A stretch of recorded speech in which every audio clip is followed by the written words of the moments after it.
Tá láska k autám je obrovská. Celé to je o nej. V 17 som si kúpil svoje prvé auto a odvtedy som prestriedal strašne veľa aut a tie auta ma priviedli k tej práci, ktorú robím. Že proste, že niekedy si kúpim Porsche, tak to bolo pre mňa niečo neskutočné.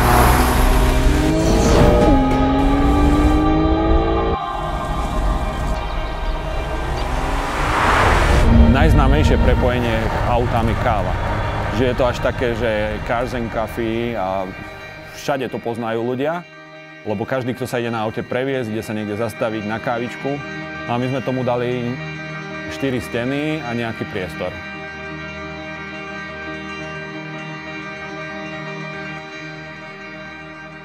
Že vlastne si toto povie strašne veľa ľudí a je to pre nás podľa mňa veľká výhoda. Že nikto to nečaká, že to je v Ružomberku a to nám možno dovoluje svietiť. Mne sa páči kapučínko. Díky.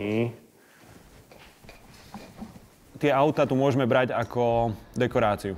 Hej, že vlastne je to odlišiteľnosť od akejkoľvek možno inej kaviárne aktuálne na Slovensku, sú práve tie auta.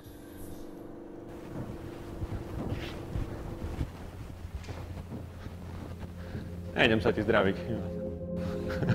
ProDetail bola vlastne firma, alebo stále je, ktorá sa venuje starostlivosti o auta. Tá vznikla pred 14 rokmi a začali sme možno s nejakou vyššou úrovňou čistenia a leštenia aut. Tým, ako sme začali zbierať zákazníkov, z ktorých sa stávali kamaráti, tak my sme v podstate vtedy ani nevedeli, že už budujeme tú komunitu. A tá komunita išla okolo nás. Čiže z Gajdoš Autolesk v 2010 je teraz PD Drive Club.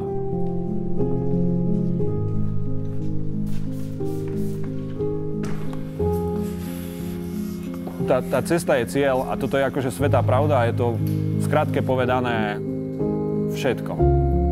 Páči sa mi veriť ľuďom.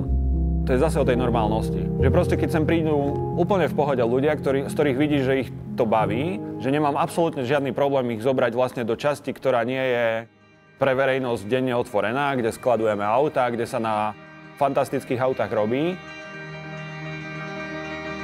Snažíme sa do toho celého dostať proste normálnosť.